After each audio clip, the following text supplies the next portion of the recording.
100 Ways to Motivate Yourself. Change Your Life Forever. Written by Steve Chandler.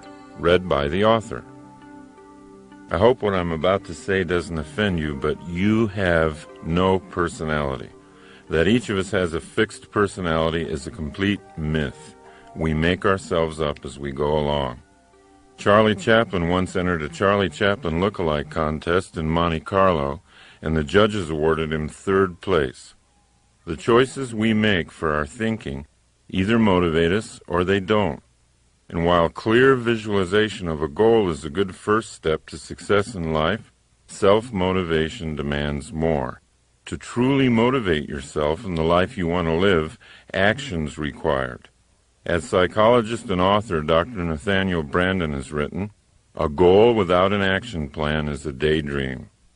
Self-creation happens once self-motivation is mastered. One flows directly from the other. Motion creates the self. In my experience as a teacher, consultant, and writer, I've accumulated 100 ways of thinking that lead directly to self-motivation. I now present these thoughts to you.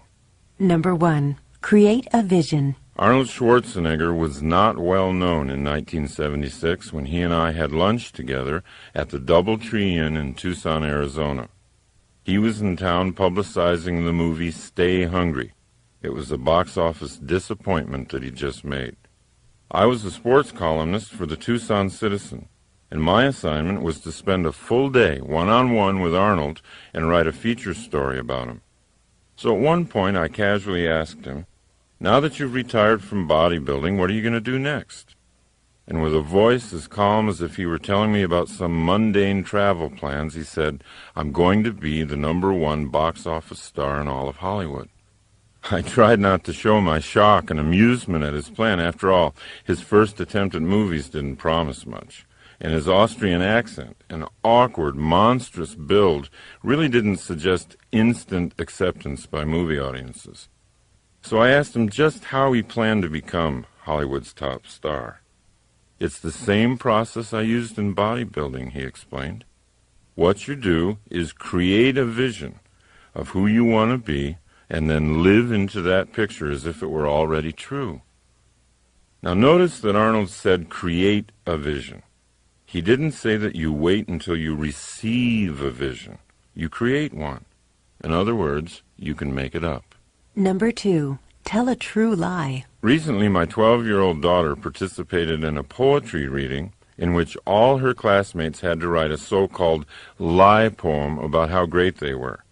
They were supposed to make up untruths about themselves that made them sound unbelievably wonderful. I realized that the children were doing what Arnold did to clarify the picture of his future. By lying to themselves, they were creating a vision of who they wanted to be.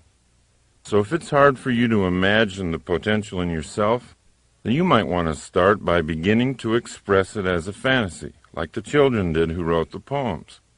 Think up some stories about who you'd like to be. Without a picture of your highest self, you can't live into that self. Number 3. Leave your comfort zone.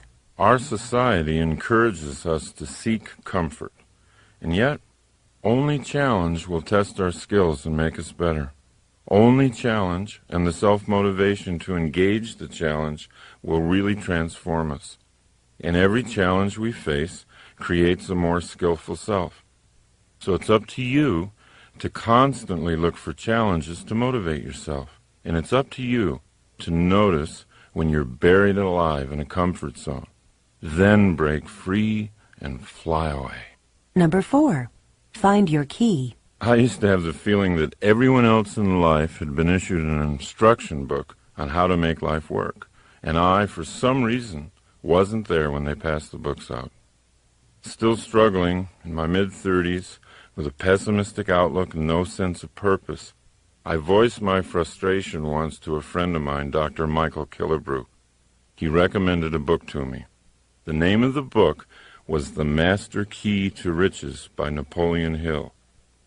What the book actually did was a lot more than increase my earning capacity, although by practicing the principles in the book, my earnings did double in less than a year. Hill's advice ultimately sparked a fire in me that changed my entire attitude toward life. Without fully understanding it, I was engaging in the process of completely rebuilding my own thinking. I was, thought by thought, replacing the old cynical and passive orientation to life with a new, optimistic and energetic attitude. So what was this master key to riches? Napoleon Hill tells us in his book, quote, "The great master key to riches is nothing more or less than the self-discipline necessary to help you take full and complete possession of your own mind. Remember, it is profoundly significant that the only thing over which you have complete control is your own mental attitude." Maybe the Hill book won't be your own key, but I promise you that you'll find your own instruction book if you keep looking. You'll find it when you're ready to seek. It's out there, waiting for you. Number 5. Plan your work. Many of us think we're too depressed right now to start on a new course of self-creation, or we're too upset. But Napoleon Hill says that's the perfect time to learn life's most important rule. There is one unbeatable rule for the mastery of sorrows and disappointments, he says, and that's the transmutation of those emotional frustrations through definitely planned work. It's a rule which has no equal. Once we get the picture of who we want to be, definitely planned work is the path to self-motivation. Definitely planned work contains the energy of purpose. 1 hour of planning saves 3 hours of execution. Most of us don't take the time to plan for an hour. We don't understand that it'll be the most productive hour we spend. Instead, we wander into the workplace and react to crises, and ironically, most crises are a result of a failure to plan. Well, it is impossible to work passionately with a sense of purpose and feel depressed at the same time. Successfully planned work will motivate you to do more and more than you ever thought possible. Number 6. Move your goalposts. Most people are surprised to learn that the reason they're not getting what they want in life is because their major goals are too small and too vague, and therefore have no power.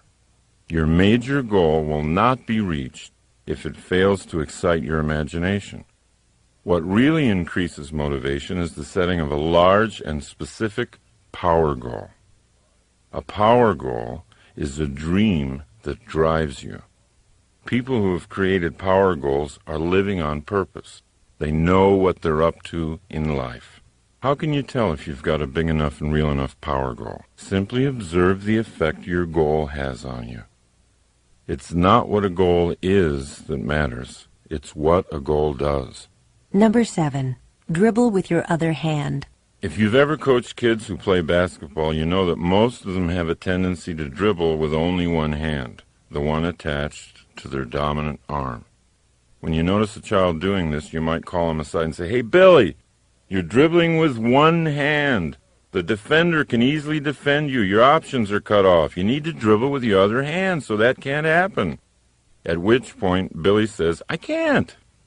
Billy, it's not that you can't. It's that you haven't. Then you explain to Billy that his other hand can dribble just as well if he logs enough bounces. It's just the simple formation of a habit. After enough practice dribbling with his other hand, Billy begins to learn you were right. And the same principle is true for reprogramming your own habits of thinking. Thinking is just like bouncing the ball. On the one hand, you can think pessimistically and build that side of you up. It's just a matter of repeating the bounces. On the other hand, you can think optimistically, one thought at a time, and build that side up. The overall pattern won't change after just a few positive bounces of the ball, but you do change, one thought at a time. Number 8. Play your character. How you act is who you become. Consider these thoughts from Star Trek's Leonard Nimoy. Quote, "Spock had a big effect on me. I'm so much more Spock-like today than when I first played the part in 1965 that you wouldn't recognize me. I'm not talking about appearance, but thought processes. Doing that character, I learned so much about rational, logical thought that it reshaped my life. Now, just like Spock, we too can gain energy and inspiration by doing the character we want to be. We can become who we act like we are. Number 9. Don't just do something. Sit there. Sit quietly, absolutely alone, for a long time, all by yourself. Completely relax. Don't allow the television or music to distract you. Be with yourself. Observe insights starting to appear. Observe your relationship with yourself starting to get better. Sitting in silence allows your true dream in life to take shape and clarity. In modern, interactive, civilized life today, you're either living your dream or someone else's. And unless you give your dream the time and space it needs to express itself, you'll spend the better part of your life living the dreams of other people. Number 10. Use the right chemicals. Not real drugs, of course. Instead, get into those energizing chemicals already in your system that get activated when you laugh, or sing, or dance, or run, or hug someone. When you're having fun, your body chemistry changes, and you get new surges of motivation and energy. Don't keep trying to go out searching for something that's fun. It's not out there anywhere. It's inside yourself. If you can't immediately see the fun in something, find a way to create it. Once you've made a job fun, you've solved the problem of self-motivation. Number 11. Leave high school. Most of us think we're stuck in high school forever.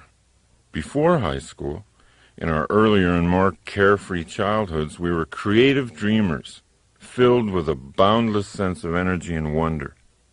But in high school, something got turned around. We began fearing what others were thinking of us. All of a sudden, our mission in life became not to be embarrassed.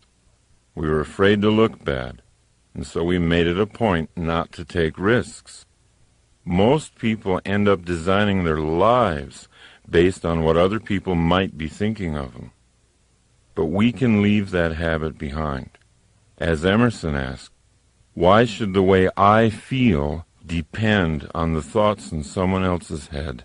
Number 12. Lose face. You can create a self that doesn't care that much what people think. You can motivate yourself by leaving the painful self-consciousness of high school behind. The actor René Auberjonois said, "Show me a guy who's afraid to look bad, and I'll show you a guy you can beat every time." Number 13. Sing without feeling. Become a performer. Act like you already feel like you want to feel. American philosopher William James put it very clearly. We do not sing because we are happy. We're happy because we sing. If you want to be happy, find the happiest song you know and sing it. It works.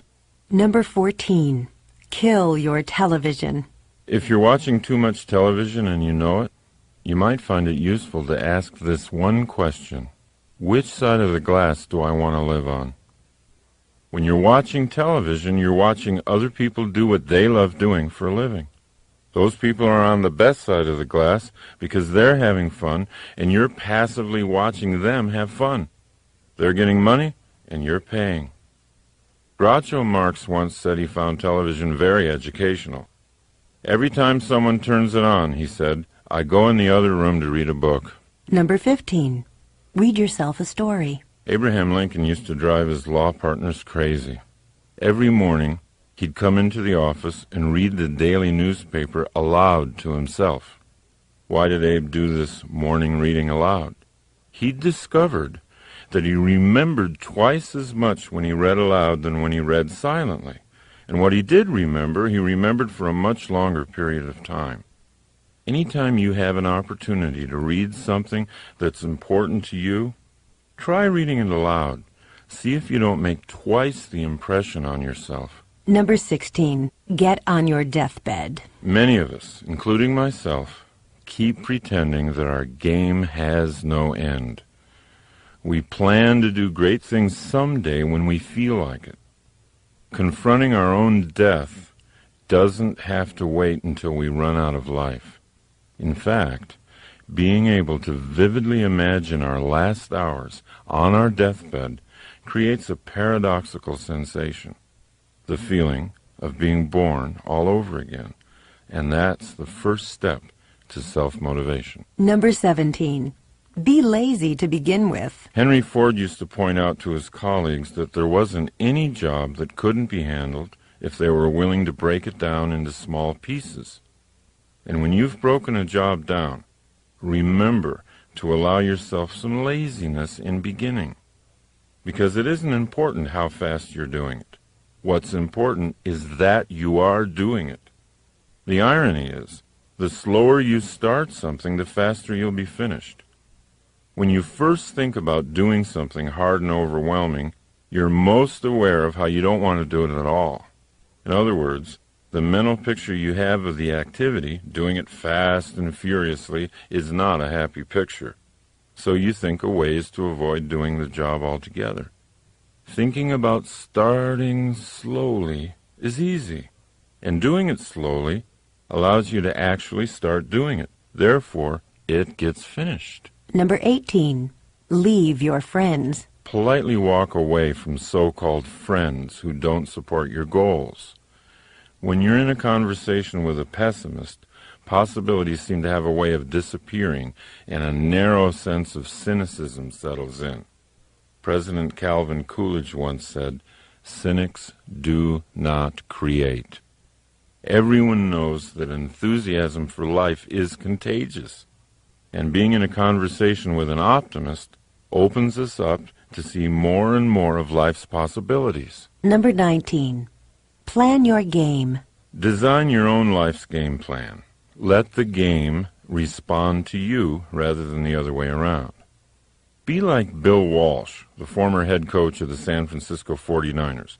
Everybody thought he was a kind of eccentric because of how extensively he planned his plays in advance of each game. Most coaches would wait to see how the game unfolded, then respond with plays that seemed appropriate. Not Bill Walsh. Walsh would pace the sidelines with a big sheet of plays that his team was going to run no matter what. He wanted the game to respond to him. Walsh won a lot of Super Bowls with his so-called eccentric proactive approach. But all he did was to act on the crucial difference between creating and responding. Number 20. Find your inner Einstein. The next time you see a picture of Albert Einstein, realize that that's actually you. Every human has the capacity for genius. To experience Einstein's creative level of thinking, all you have to do is commit to using your imagination. You know, this is sometimes a difficult recommendation for grown-ups to follow. Grown-ups have become accustomed to using their imaginations for only one thing: worrying. Grown-ups visualize worst-case scenarios all day long.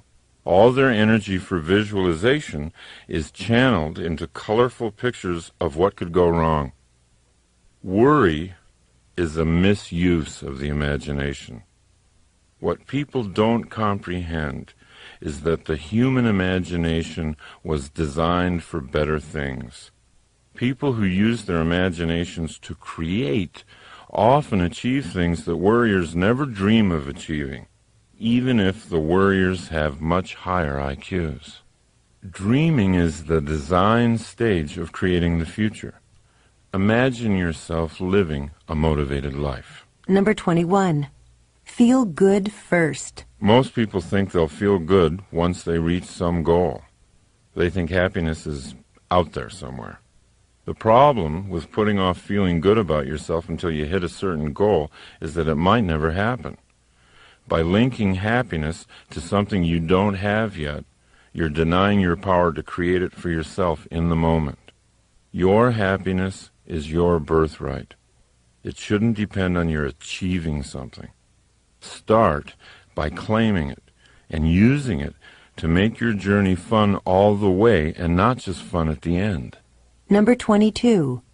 Run toward your fear. The world's best kept secret is that on the other side of your fear, there's something safe and beneficial waiting for you. If you work through even a small fear, you'll increase the confidence you have in your ability to create your life. General George Patton said, "Fear kills more people than death. Death kills us but once, and we usually don't even know it. But fear kills us over and over again, subtly at times and brutally at other times. The rush we get after running through the waterfall of fear is the most energizing feeling in the world. If you're ever in an undermotivated mood, find something you fear and do it, and watch what happens."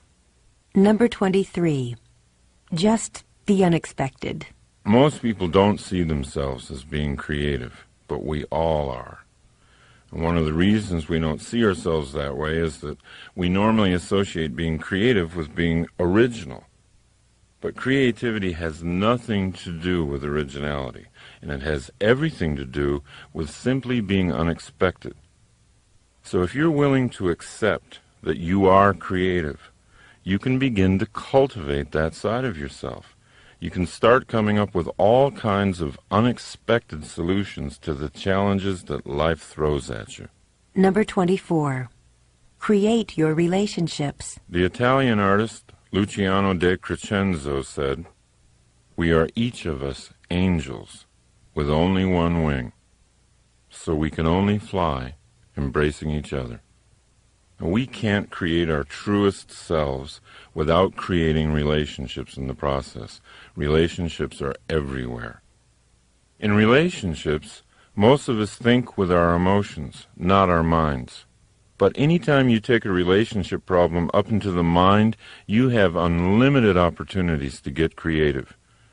Conversely, when you send a relationship problem down the elevator into the heart, the gut, you risk staying stuck in that problem forever. This doesn't mean that you shouldn't feel anything. Feel everything. Notice your feelings, but don't think with your feelings.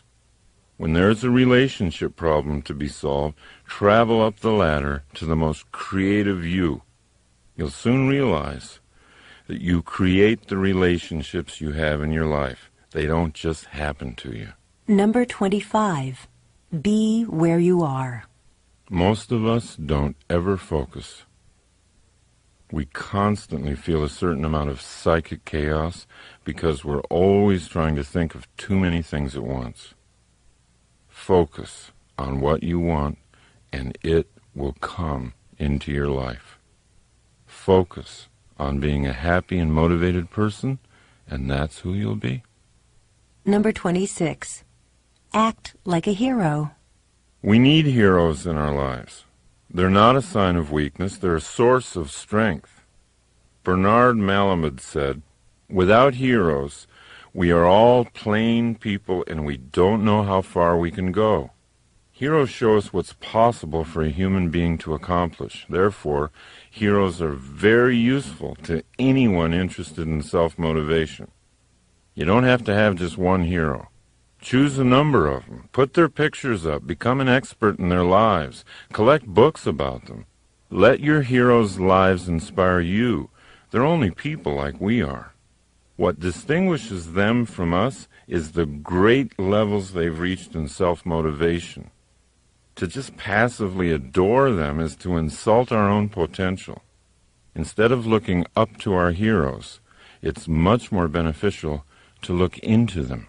Number 27. Accept your willpower. You know, a lot of people say, "I don't have any willpower." But if you think you have no willpower, you're undermining your own success. Everyone has willpower. To be listening to this program, you've got to have willpower. The first step in developing your willpower is to accept its existence. The second step is to know that your willpower, like a muscle in your arm, is yours to develop. You're in charge of making it strong or letting it become weak. Willpower is not strengthened by random external circumstances. Willpower is an inside game. Make a promise to yourself to be clear and truthful about your own willpower. It's always there. Number 28. Say no to yourself. A lot of people are afraid of the word discipline, but at the root of the word discipline is the word disciple. When you're self-disciplined, you've simply decided in matters of the will to become your own disciple. Once you make that decision, your life's adventures get more interesting. You start to see yourself as a stronger person. You gain self-respect. Psychologist Abraham Heschel said, "Self-respect is the fruit of discipline. The sense of dignity grows with the ability to say no to oneself." Emerson said that when we say no to a temptation, the power of that temptation passes into our willpower. And William James recommended that we do at least 2 things every day that we don't want to do. By doing this, we stay powerfully aware of our own willpower. Number 29. Make new word connections. If you associate the word willpower with negative things such as harsh self-denial and punishment, you'll weaken your resolve to build it. Now, to increase your resolve, it's really useful to think of new word connections. For example, to weightlifters, failure is success. Unless they lift a weight to a point of failure, their muscles aren't growing. So they've programmed themselves through repetition to use the word failure in a positive sense. Language leads to power. So be conscious of the creative potential of all the language you use, and then guide that language in the direction of more personal power. Number 30. Deprogram yourself. If you're a regular consumer of the major news programs, you belong to a very persuasive and hypnotic cult. You need to be deprogrammed. Start by altering how you listen to the media. Program out all the negative, cynical, and skeptical thoughts that you now allow to flow into your mind unchecked when you hear the news. Once you've gotten good at factoring out the negative aspects of the media today, take it a step further. Make your own news. Be your own breaking story. Don't look to the media to tell you what's happening in your life. Be what's happening. Number 31. Open the present. Practice being awake in the present moment. Make the most of your awareness of this moment. Don't live in the past unless you like guilt. Don't live in the future unless you like fear. Just stay focused on today. Watch what happens to your motivation. Number 32. Serve and grow rich. You can motivate yourself by increasing the flow of money into your life. Most people are embarrassed to even think this way. They don't want to think and grow rich because they think they'll be thought of as greedy. Or maybe they still believe in the thoroughly discredited Marxist economic superstition that to make money, you have to take it away from somebody else. Or else they don't want to come across as being obsessed with money. But you know who's really obsessed with money? People who think they don't have enough. They obsess about money all day long. It's in their family discussions. It's in their minds at night. It becomes a destructive part of their relationships during the day. George Bernard Shaw said, "Our first duty in life is not to be poor. The road to not being poor always travels through your professional relationships. The more you serve those relationships, the more productive you'll become, and the more money you'll make. Allow yourself to link financial well-being with an increased capacity for compassion for others. If I'm living in poverty, how much love and attention can I give my children or to my fellow humans? How much help can I be to others if I'm always worried about being in debt?" Number 33. Imitate Columbo. In your professional life, whatever it is, always be curious. When you meet with someone, think of yourself as a bumbling but friendly private detective like Columbo was. Ask questions. By asking questions in your relationships, you're already creating the relationship, and you're already self-motivated. You don't have to wait for the other person to make it happen. Number 34. Give away some power. Motivate yourself by giving someone else the ideas necessary for self-motivation. You can have any experience you want in life simply by giving that experience away to someone else. John Lennon called it instant karma. If you want to be motivated, shift your inspiration to someone else. Point out their strengths. Offer encouragement and support. Watch what it does for you. Number 35. Talk to yourself. We've always been a little nervous culturally about talking to ourselves. We associate it with insanity.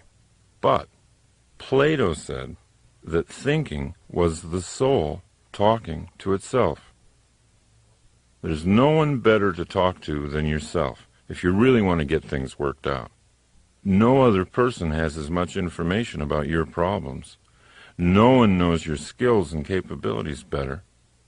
Nathaniel Branden suggests that we get our creative thinking going each morning by asking ourselves 2 questions. 1, what's good in my life? And 2, what is there still to be done?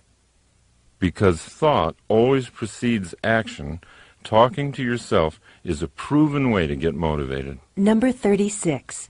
Schedule your comebacks. Progress toward your goals is never going to be a straight line. It'll always be a wavy line. You'll go up and then come down a little. 2 steps forward and 1 step back. Now, most people get discouraged when they slide a step back after the 2 steps forward. They think they're failing. They think they've lost it. But they really haven't. They're simply in step with the natural rhythm of progress. Now, once you understand this rhythm, you can look ahead on your calendar and block out time to refresh, renew, recover. Schedule your comeback while you're on top. Build in big periods of time to get away, even to get away from what you love, because coming back is going to be that much more exciting when you've been renewed. Number 37. Live your true life. The psychologist David Viscott wrote, "When you say you fear death, you're really saying that you fear you've not lived your true life. This fear cloaks the world in silent suffering. How do you know what your true life is? How do you know how to live it? First, find out what makes you happy, and then start doing that. Now, if writing makes you happy and you're not writing for a living, you might want to start up a company newsletter. When I first realized that speaking and teaching made me happy, I started a free weekly workshop. I didn't just wait until something was offered to me. There's no goal better than this one, to know, as you lie in your deathbed, that you lived your true life. You did what it was that made you happy." Number 38. Get up on the right side of the bed. Since I was a child, I've always been intrigued with the idea that you could have a great day just by getting up on the right side of the bed. Today, my fascination is not so much with the right side of the bed as it is with the right side of the head, or, to be more precise, the right side of the brain. In the 1930s, brain surgeons discovered the different functions of the 2 halves of the brain while working on epileptics. In 1950, Roger W. Sperry made the greatest breakthroughs in discovering that dreams and energy and creative insight come from the right side of the brain, and linear, logical, short-term, and short-sighted thinking came from the left side of the brain. The best explanation for how whole brain thinking surpasses left brain thinking or right brain thinking is in a book written by British philosopher Colin Wilson called Frankenstein's Castle. Wilson reveals that we have more control over drawing vital energy and creative ideas from the right brain than we ever realized. And what stimulates the right brain the most is a high sense of purpose. If you had to carry a heavy sack of sand across town, your left brain might get upset and tell you, well, you're doing something boring and tedious. However, let's say your child were injured. Let's say your little girl were injured badly, and she weighed the same as the huge bag of sand. You'd carry her the same distance to a hospital with a surprising surge of vital energy. That energy would be sent from the right brain. And that's what purpose does to the brain. Self-motivation increases when the left brain gets good at telling the right brain what to do. Number 39. Use your magic machine. Most people wait for an external crisis. A threatened bankruptcy or an attack on the street or the burning down of their home or an unwanted divorce to finally kick in their whole brain thinking. But that leads to a life of reaction rather than creation. The three best ways to activate whole brain thinking are through goal setting, joyful work, and revitalizing play. So rather than wait for some external crisis to appear, you can create an internal challenge of your own. Goals and games. Goals and games motivate you more than anything else in the world. Number 40. Get your stars out. Terry Hill, the New York writer, has been a friend of mine since the 6th grade. And he gives lectures and seminars on creativity. His advice to his audiences on the subject of creativity is from J.D. Salinger, and that is, make sure you get your stars out. And this is another way of saying, let the universe that is in you shine freely. Don't try too hard to force things. Just get your stars out and let them shine. Number 41. Be a finisher. Do you want to know where fatigue really comes from? It doesn't come from working too hard. All the research shows that fatigue comes from not finishing your work. William James once wrote, "Nothing is so fatiguing as the hanging on of an uncompleted task." I was giving a self-motivation seminar recently. During one of the breaks, a man came up to me and he said, "Hey, you know what? My problem is I never seem to finish anything. I'm always off onto something before anything's completed." He then asked whether I could give him some affirmations that might alter this. So I said, "Do you think affirmations are what you need? I mean, if you had to learn to use a computer, could you do it by sitting on your couch and repeating the affirmation, 'I know how to use a computer. I'm great at using computers. I'm a wizard on a computer'?" He admitted that affirmations would probably have no effect on his ability to use a computer. So the best way to change your belief system is to change the truth about you, I told him. To believe that you're a good finisher, you've got to build a personal record of finishing tasks. He followed my suggestions, and he followed them with great enthusiasm. He bought a notebook, and at the top of the first page he wrote, "Things I've finished." Each day he made a point of setting small tasks and finishing them. Whereas in the past he was inclined to start sweeping his front walk and leave it unfinished when the phone rang, now he let the phone ring so he could finish the job and record it in his notebook. The more things he wrote down, the more confident he became that he really was becoming a finisher. Consider how much more permanent his belief change was than if he tried to do it with affirmations.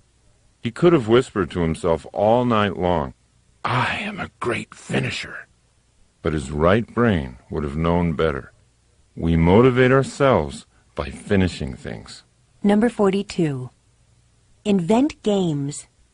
So whatever it is that you have to do, whether it's a major project at work, a huge cleaning job at home, turning it into a game will always bring you higher levels of energy and motivation. Number 43. Interact. There's a huge difference between active relaxation and passive relaxation. Active relaxation refreshes and restores the mind. It keeps it flexible and toned for thinking. Great thinkers have known this secret for a long time. Winston Churchill, for example, used to paint to relax. Albert Einstein played the violin. They could relax one part of the brain while stimulating another. When they returned to workaday pursuits, they were fresher and sharper than ever. Most of us simply deaden the mind in order to relax. We rent mindless videos or read tabloids, we drink, we smoke, we eat until we're foggy and bloated. The problem with this form of relaxation is that it dulls our creativity and it makes it hard to come back into consciousness. But when we find ways to link thinking to recreation, our lives get richer. We become players in the game of life and not just spectators. Number 44.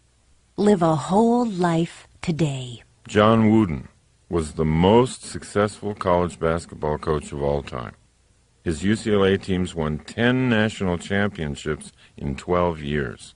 Wooden created a major portion of his coaching and living philosophy from one thought, a single sentence passed on to him by his father when Wooden was a little boy. That thought? Make each day your masterpiece. While other coaches would try to gear their players to some kind of important game in the future, Wooden always focused on today. His practice sessions at UCLA were every bit as important as any championship game.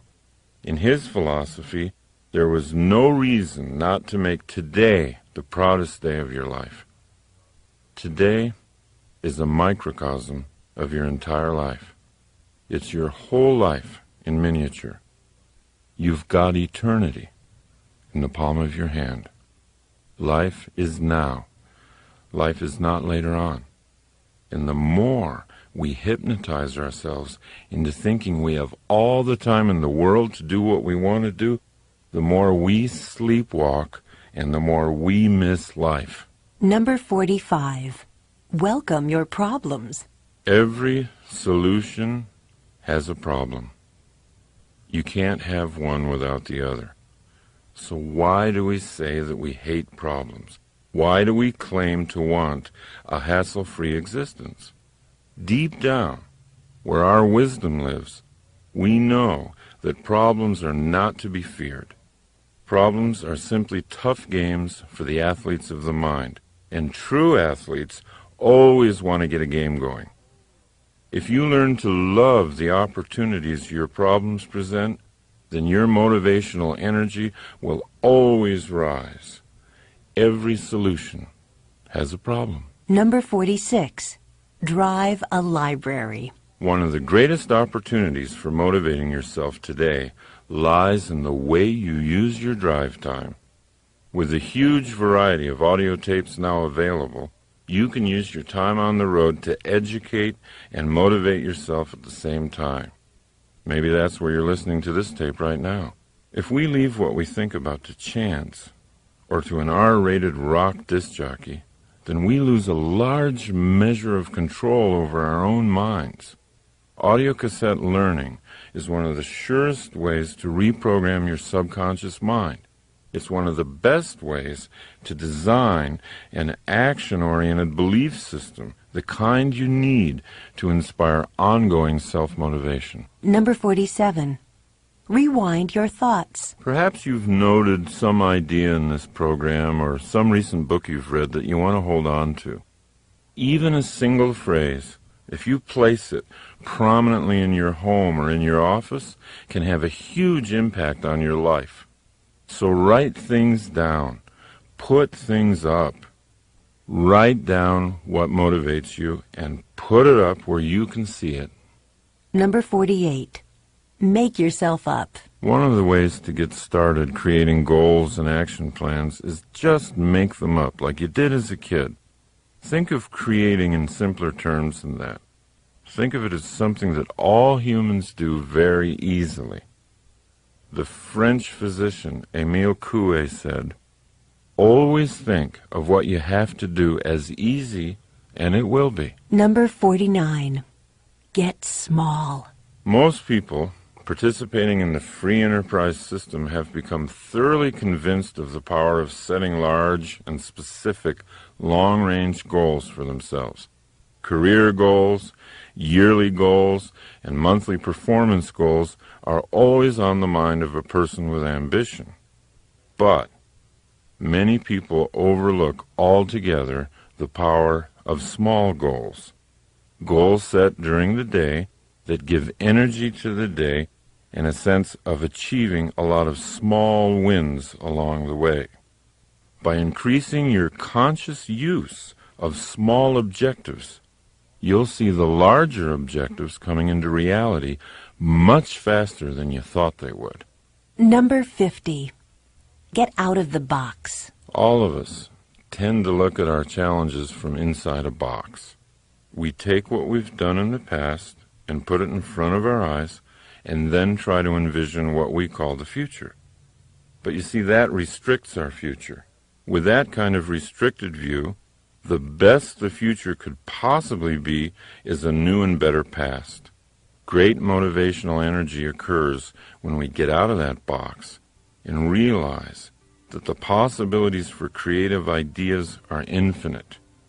To create the best possible future for yourself, don't try to look at it through a box containing your own past. Create the future from nothing.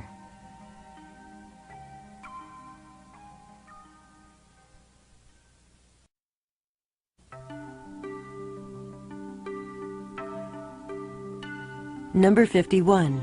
Advertise to yourself. Sports psychologist Rod Gilbert says, quote, "Losers visualize the penalties of failure, and winners visualize the rewards of success. Without advertising our goals to ourselves, we can lose sight of them altogether. Now, I'll often start the day by drawing 4 circles on a blank piece of paper. The circles represent my day, my month, my year, and my life. Inside each circle, I write down what I want. It can be a dollar figure, it can be anything. And the goals can change from day to day. It doesn't matter. There's no way to get this process wrong. But by writing the goals down, I'm like an airline pilot looking at my map before takeoff. I'm orienting my mind to what I'm up to in life. I'm reminding myself of what I really want. Now, when you get on a plane, would you poke your head into the cabin and say to the pilot, just take me anywhere? That's how we live our lives. That's how we live our lives when we don't make a map. Number 52. Don't stop thinking. Motivation comes from thought. Everything we do begins with a thought. And when we quit thinking, we lose the motivation to act. We eventually slip into pessimism, and the pessimism leads to even less thinking, and so it goes.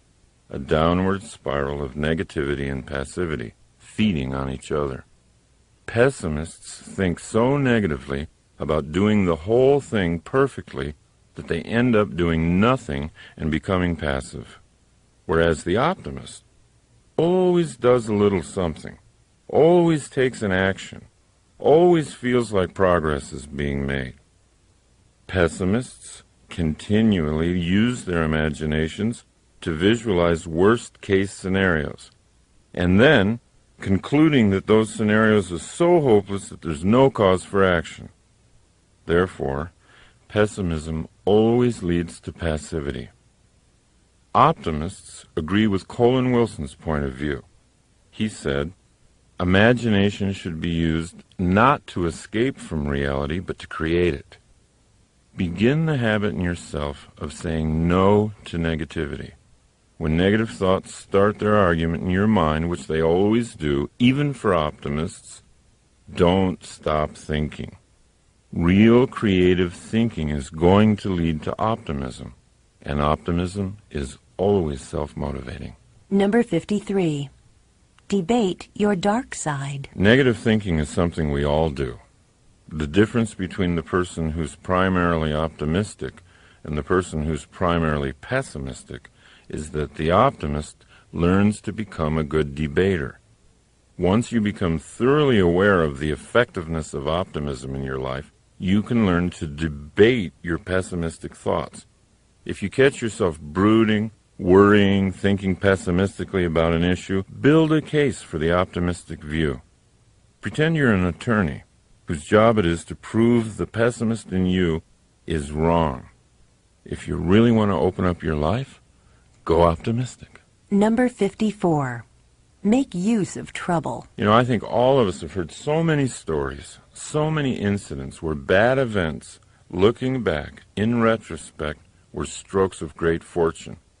A person who breaks her leg skiing, meets a doctor in the hospital, falls in love, marries him, has a happy life. What seemed horrible turns out to be unexpectedly great. We begin to see the truth in what Richard Bach says. Every problem carries a gift inside it. Now, by choosing to make use of seemingly bad events, by asking yourself, how can I use this? What might be good about this? You can get to the gift inside your problem a lot more quickly. Number 55. Learn to brainstorm by yourself. So, try this. Put a goal on the top of a page, and then put numbers 1 through 20 on that page and begin your brainstorming session. List 20 ideas. They don't have to be well thought out. They don't have to be reasonable. Give yourself permission to flow. Your only objective is to have 20 ideas scrawled down within a certain period of time. If you do this for 1 week, you'll end up with 100 ideas. Are they all usable? No, of course not. But who cares? When you began the process, you probably didn't have any usable ideas. Number 56. Create your own voice. There have been times when I've been told that I am lucky to have a good speaking voice. Many people are impressed. Sometimes I don't even use a microphone. I speak to hundreds of people in the audience, boom out to them. And you know, people will say, boy, you've been blessed with a powerful set of vocal cords. I have to tell you, it's not true. My voice used to be no better than some feeble monotone. It really was really awful. I mean, I would talk like this.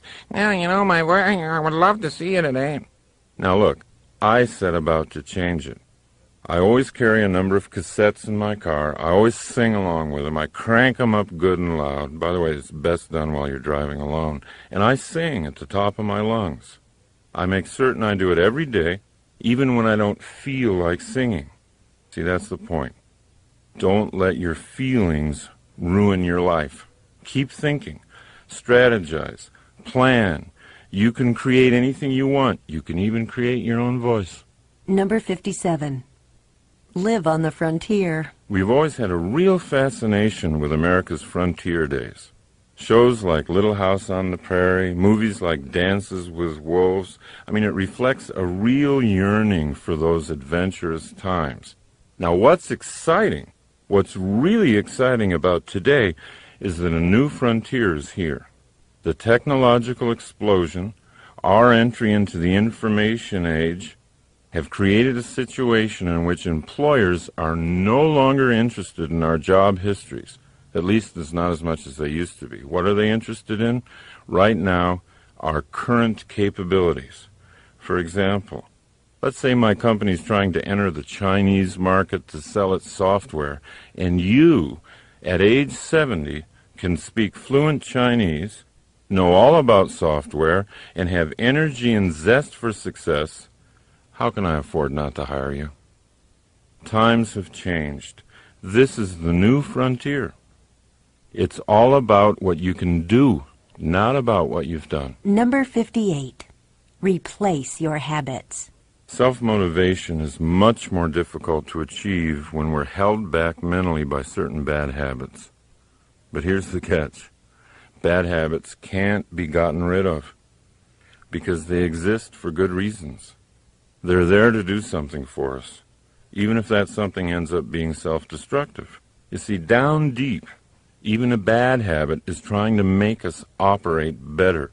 That's why bad habits have to be transformed and built upon. They can't be killed. They can't be eliminated. We have to go to the beneficial impulse that drives the habit and then build on that to make the habit grow from something bad into something good. What we then achieve is habit replacement. Now, where bad habits are concerned, Replacement is the only thing that works. I've known people who quit smoking without even intending to. Maybe they took up running, some form of aerobic exercise. And soon, the breathing and relaxation they were getting from the exercise made smoking feel so bad to their bodies they quit. They quit smoking because they'd introduced a replacement. Subconsciously, you don't even think your habit is bad because it's fulfilling a perceived need. So the way to strengthen yourself is to identify the need and build on it. Honor the need by replacing the current habit with one that's healthier and more effective for you. Number 59. Paint your day. Self-motivation is much more difficult to achieve when we're held back mentally by certain bad habits. When you wake up, try picturing your day as a blank artist's canvas. Ask yourself, who's the artist today? Me or blind circumstance? If you choose to be the artist, how do you want to paint your day? Number 60. Swim laps underwater. When Bobby Fischer prepared for his World Championship chess match with Boris Spassky, he prepared by swimming laps underwater every day. He knew that as the chess matches wore on into the late hours, the player with the most oxygen going to his brain would have the mental advantage. So he built his brain by building his lungs. Sometimes all you need is the air that you breathe just to motivate yourself. Going for a run or a walk or simply deep breathing gives the brain the fuel it feeds on, and motivation comes easy. Number 61. Get some coaching. After a disappointing round on the golf course, Jack Nicklaus would often take a golf lesson. When I first heard about this, I said to myself, who could give Jack Nicklaus a lesson in golf? But that was before I ever really understood the value of coaching. And then a young business consultant named Steve Hardison taught me something. Nicklaus takes a lesson, not because his coach is a better player, but because his coach can stand back from Nicklaus and see his moves objectively. So, if coaching is appropriate for your golf or tennis game, it could also be appropriate for the game of life. Ask someone you admire to be honest with you and coach you for a while. Let them tell you what they see. It's a courageous thing to do, and it'll always lead to growth. Number 62.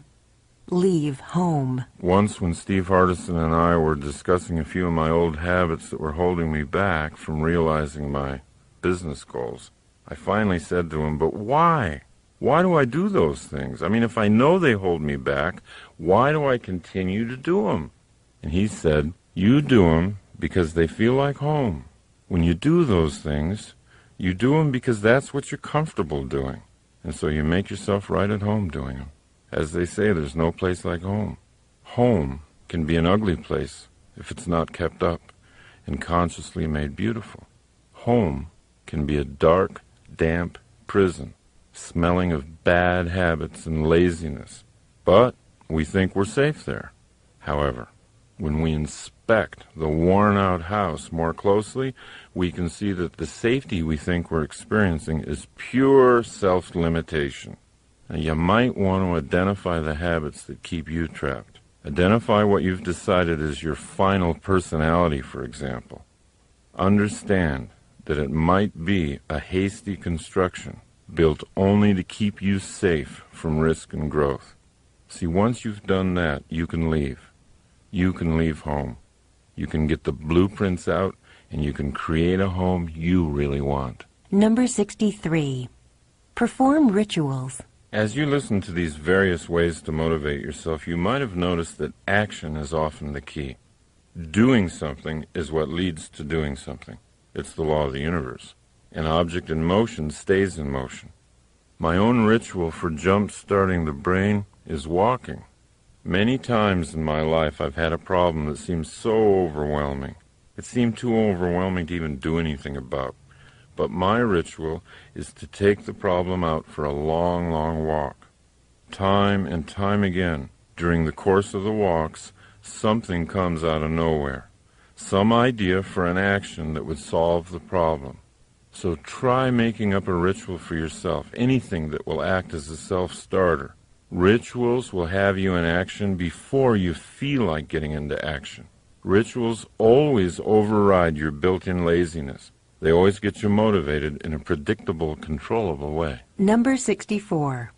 Start your life over. If you catch yourself thinking that you're too old to do something you want to do, please recognize that you're now listening to the pessimistic voice inside of you. It's the voice of a liar. Talk back. Remind the voice of all the people in life who've started their lives over again at any age they wanted to. John Houseman, the Emmy Award-winning actor in The Paper Chase, he started acting professionally when he was 73 years old. Don't listen to the voice inside. You can start your life over right now. Number 65. Keep all your promises. One way I used to motivate myself was to make some unreasonable promise. To go to someone I cared about, either personally or professionally, and promise something really big. Something that'll take all the effort and creativity I had to make it happen. But, there were times when those huge promises I made weren't kept, and I realized over the years it's not really an intelligent way to self-motivate. Today I'll make commitments to other people, but they're commitments that I know I can keep. But to motivate myself, I've replaced promising others with setting goals inside myself. The power of goals is that they can be outrageous, they can be huge, and they can free up really wild possibility thinking.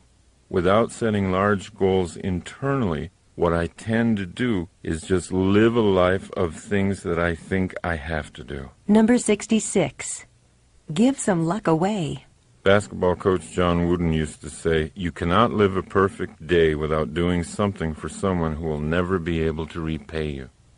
I agree with that. And there's a way to make sure you can't be repaid. That's doing something for someone who won't even know who did it. Now this gets into a theory I've had all my life, and that is you can create luck. You can create luck in your life by giving it away. See if you can't begin creating your own luck. Number 67. Draw your universe. If you use my 4-minute 4-circle goal-setting system that I talked about earlier, you can create your own goal-directed universe. Try this. After you wake up in the morning, wipe the sleep from your eyes, sit down with a pad of paper, and draw 4 circles. Now these are your own planets. Label the first circle, lifelong dream. Your lifelong dream might be to save, $500,000 for your retirement years. So put that number in your life circle. Then look at the next planet in your solar system, circle 2. That circle you're going to label my year. What do you need to save in the next 12 months in order to be on course to hit your life savings goal? Now that you've got your first 2 circles filled with a number, move to the third circle, my month. What would you have to save each month to hit your year's goal? Then put that number down and go to the final circle, my day. What would you need to do today that if you repeated it every day would ensure a successful month? You can't help but see that each circle, if done successfully, guarantees the success of the next circle. If you hit your daily goal every day, your monthly goal is automatically hit. In fact, you don't even have to worry about it. And if your monthly goal is reached, the yearly goal has to happen. It's mathematical. And if your yearly goals are hit, the lifelong goal cannot not be reached. Then you can see, proven for you, that your life and your day are the same thing. You can create your own universe any way you like. The system itself is not the motivator. Your understanding of your responsibility to be a creative planner, that's what the motivator is. Number 68. Get up a game. If you're really interested in motivation, there's nothing more fun than competition. Competition has a bad name these days. It shouldn't. It teaches you the valuable lesson that no matter how good you are, there's always somebody better than you. That's a lesson in humility everybody needs. And it teaches you that by trying to beat somebody else, you reach for more inside of you. Trying to beat somebody else puts the game back into life, and if it's done optimistically, it gives energy to both competitors. It teaches sportsmanship, and it gives you a benchmark for measuring your own growth. So in your life, let the games begin. Have fun winning and losing. And when someone has insulted you or underrated you, don't just get even, get better. Use your victory, not to hurt them, but to create you. Number 69. Turn your mother down. In Dr. Martin Seligman's studies of optimism and pessimism, he found out a remarkable fact. We first learn how to explain the world to ourselves from our parents, and more specifically, our mothers. I'm quoting from Dr. Seligman. Young children listen to what their primary caretaker, usually the mother, says about causes, and they tend to make this style their own. If the child has an optimistic mother, this is great, but it can be a disaster for the child if the child has a pessimistic mother. Fortunately, Seligman's studies show that the disaster only needs to be temporary, that optimism can be learned at any age. Now, it's not self-motivating to blame mom if you find yourself to be a pessimist. Blaming someone never self-motivates because it strengthens the belief that your life is being shaped by forces outside yourself. Love your mom. She learned her pessimism from her mother. But change yourself. Number 70. Face the sun. Helen Keller wrote, "When you face the sun, the shadows always fall behind you."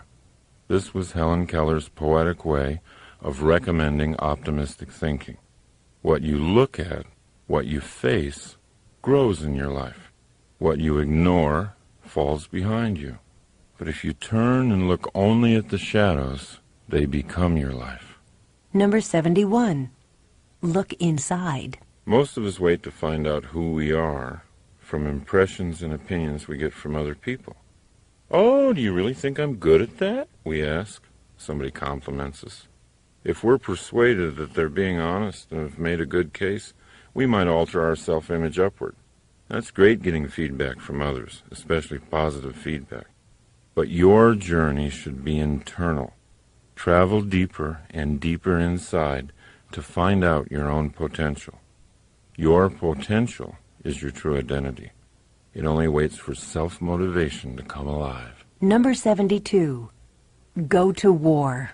Anthony Burgess was 40 when he learned he had a brain tumor that would kill him within a year.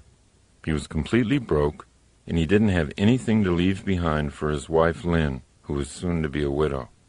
Burgess had never been a professional novelist in the past, but he always knew it was inside him to be a writer. So, for the sole purpose of leaving behind royalties for his wife, he put a piece of paper into the typewriter and he began writing.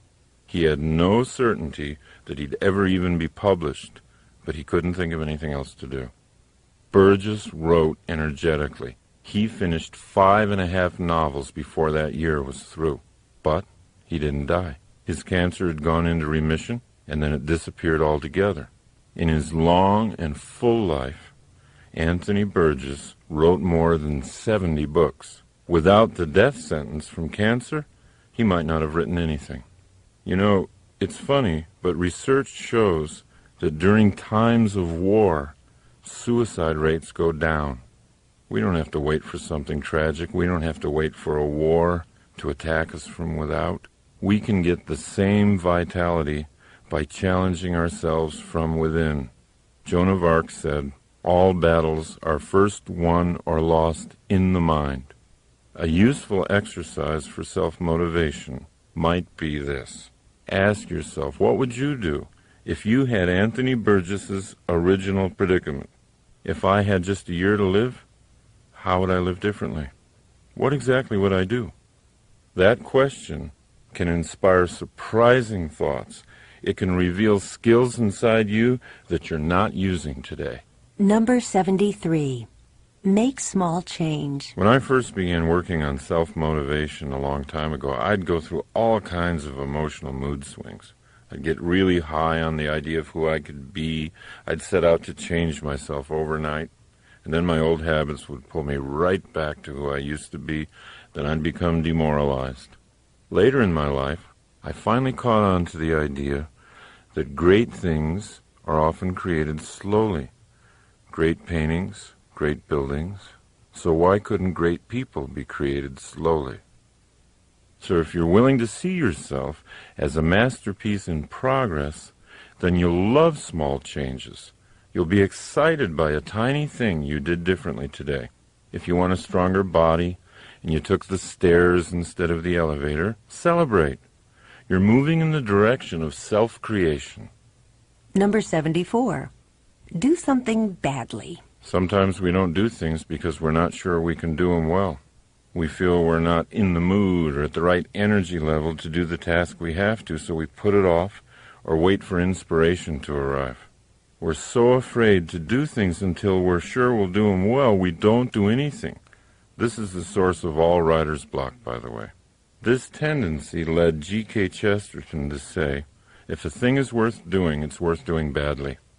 If you're not motivated to do something you know you need to do, just decide to do it badly. Add a little self-deprecating humor.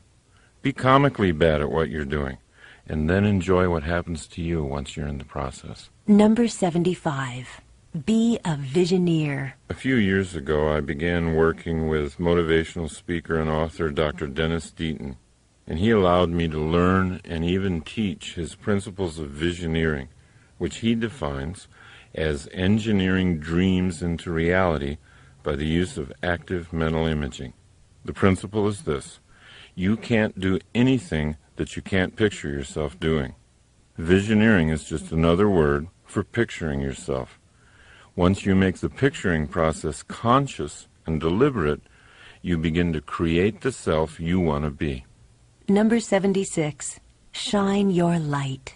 Chesterton used to say that taking things lightly was the most spiritually advanced thing you could do to improve your effectiveness in life. After all, said Chesterton, it's because God's angels take themselves so lightly that they're able to fly.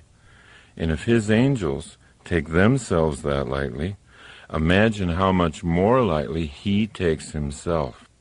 Your own motivational level will always be lifted with humor. Anytime you're stuck, ask yourself to take things lightly. Ask yourself to come up with some funny solutions. Laughter will destroy all limits to your thinking. When you're laughing, you're open to anything. Number 77. Be a list writer. Never hesitate to sit down with yourself and make lists. The more you write down what it is you want, the more you can dictate your own future.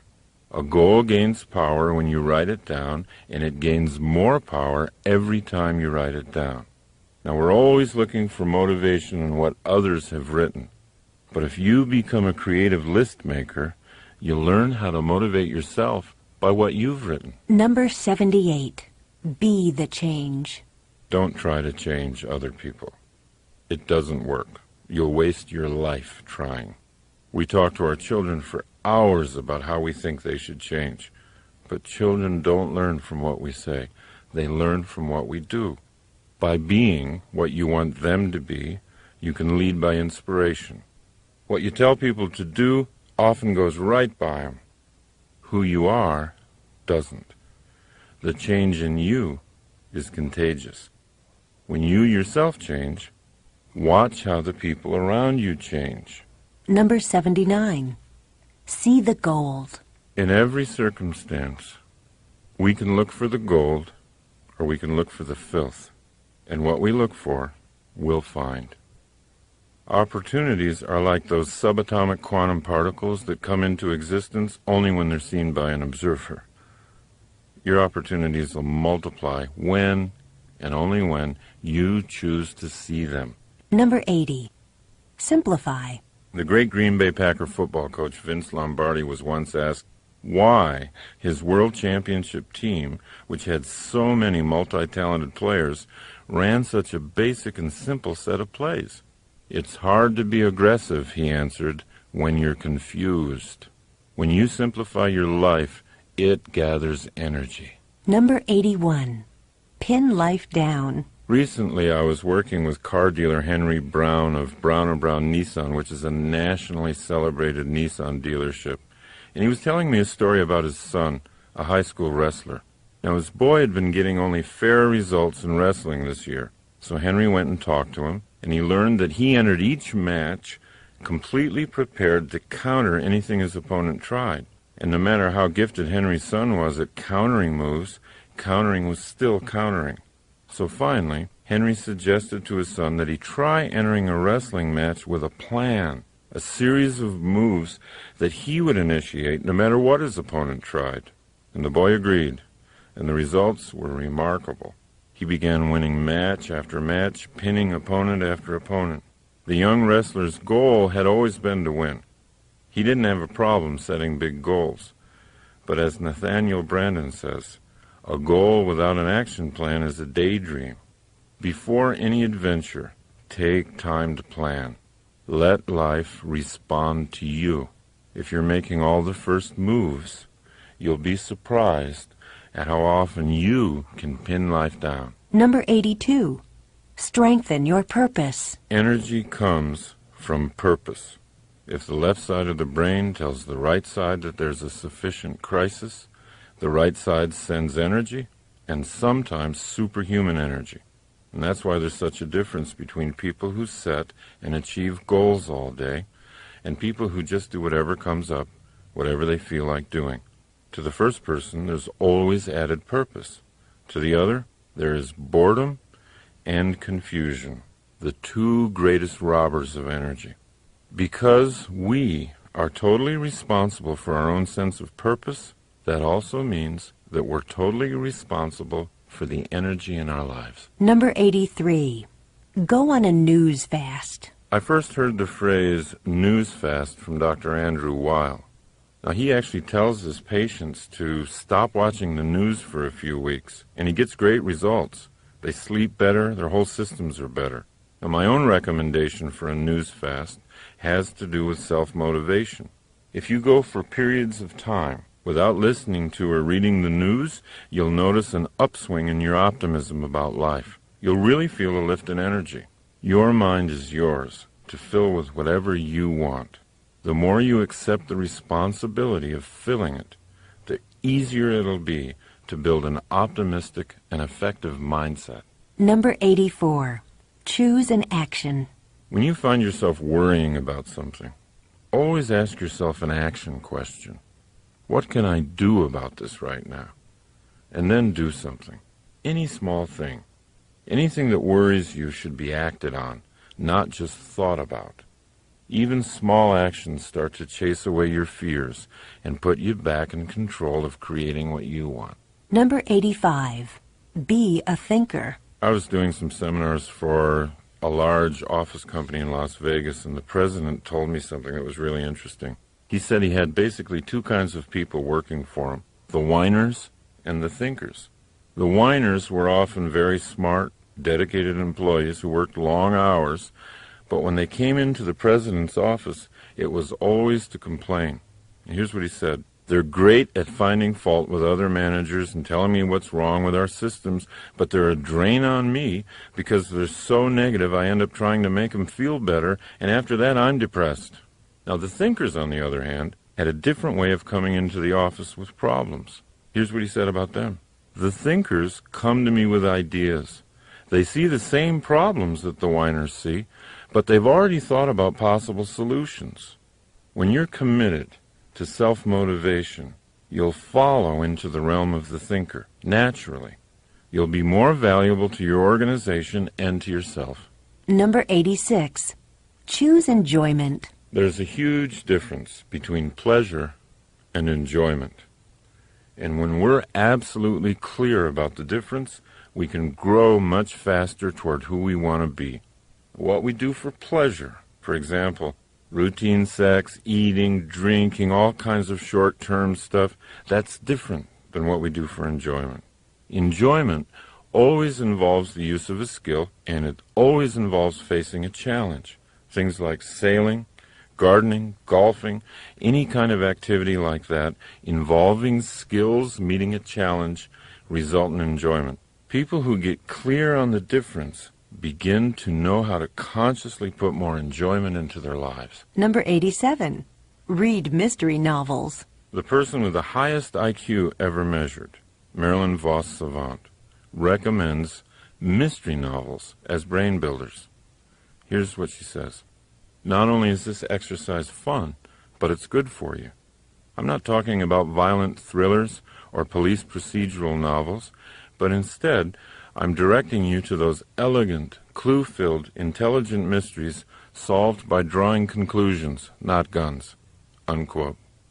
Marilyn Vos Savant believes strongly that the brain can be built as surely and as quickly as the muscles of the body.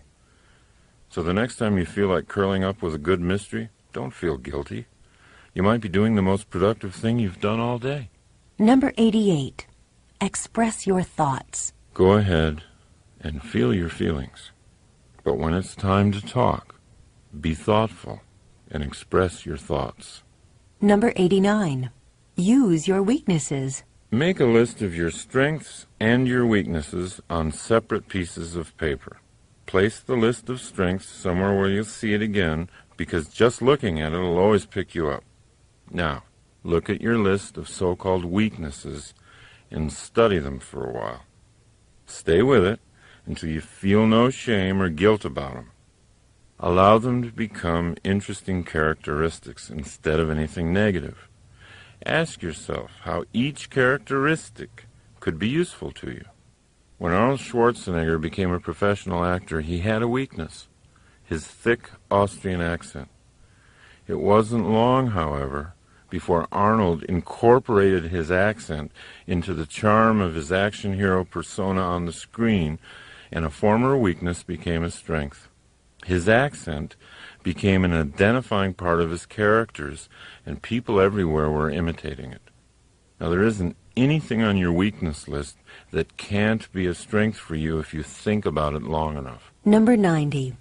Try becoming your problem. Whatever type of problem you're facing, the most self-motivational exercise I know of is to immediately say to yourself, I'm the problem. Because once you see yourself as the problem, you can see yourself as the solution. By seeing ourselves as victims of our problems, we lose the power to solve them. To activate the power inside ourselves, we need to take only two essential steps. One, own the problem, and two, create the solution. Number 91.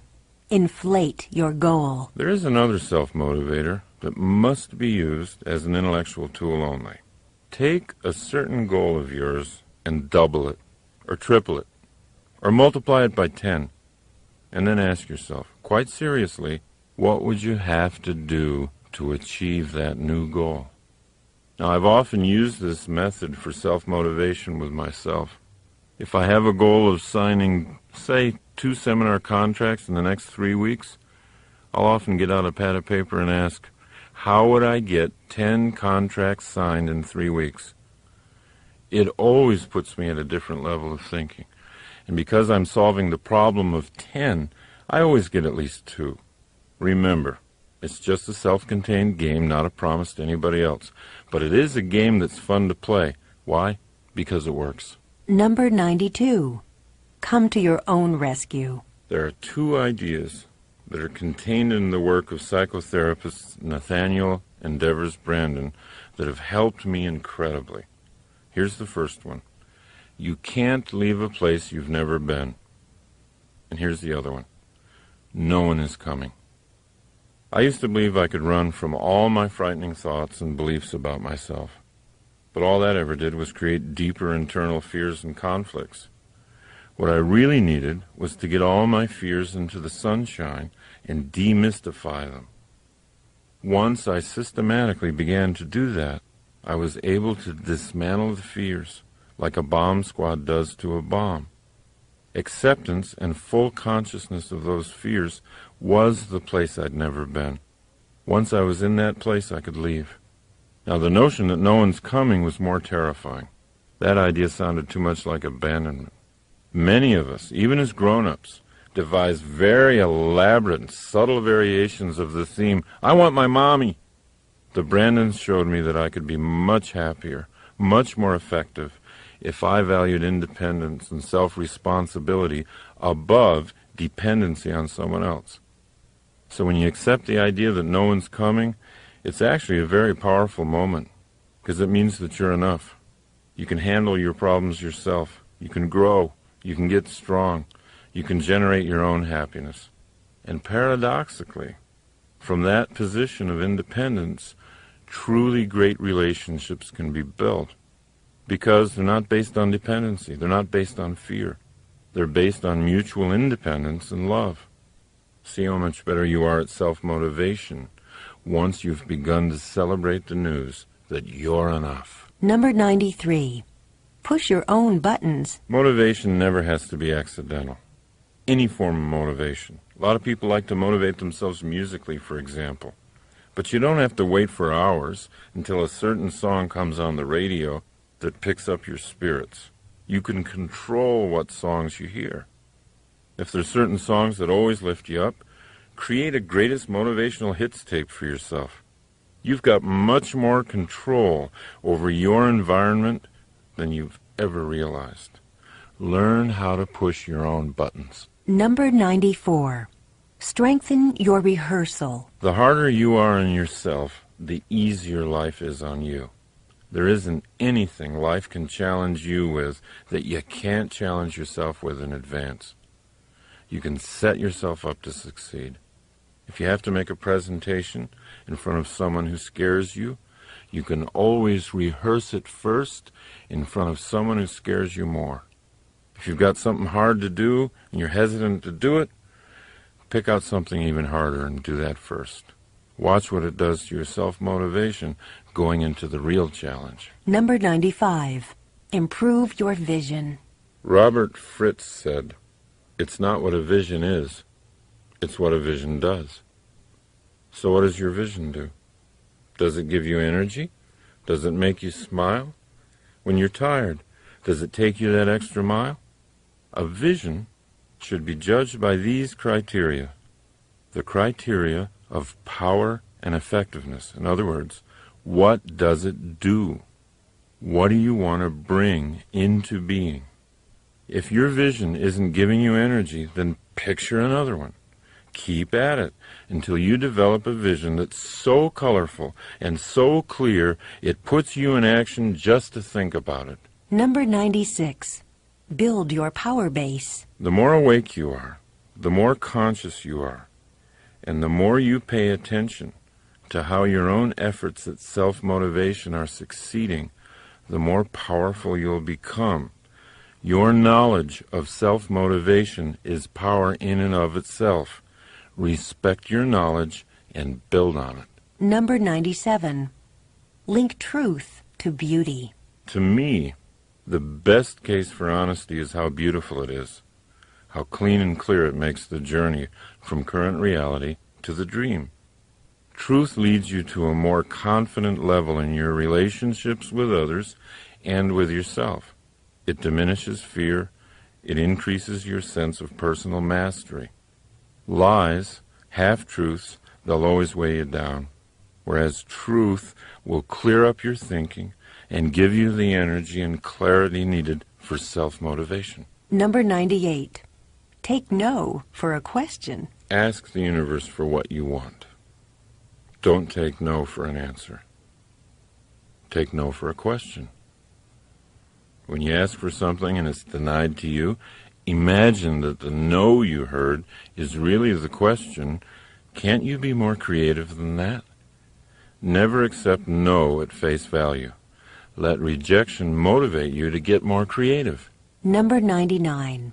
Walk with love and death. Whenever I need to get through something, face something, or create a courageous kind of action plan, I always take long walks. When I walk long and far enough, a solution always appears. I eventually get oriented to the most creative course of action. Andrew Weil, in his book Spontaneous Healing, says, when you walk, the movement of your limbs is cross-patterned, The right leg and left arm move forward at the same time, then the left leg and right arm.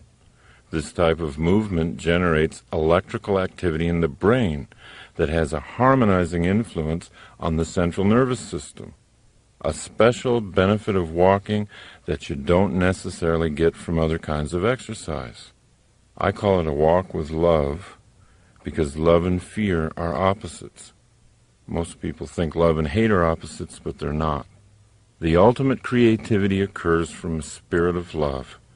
Love is always creative, and fear is always destructive. And I call it a walk with death because it's only the acceptance and awareness of my own death that gives my life the clarity it needs to be exciting. Take your own challenges out for a walk. Feel your self-motivation growing inside you. Feel the electricity in your brain. Feel it harmonize with your central nervous system. You'll soon know for a fact that you do have what it takes. You can walk courage into existence. Number 100. Buy yourself flowers. Buy yourself flowers, and every time you look at them, let them remind you of how colorful your future is going to be, how fresh your thoughts are, how easy it is for you to honor yourself, how much power you have to make your environment beautiful, and how sweet the smell of the universe can be.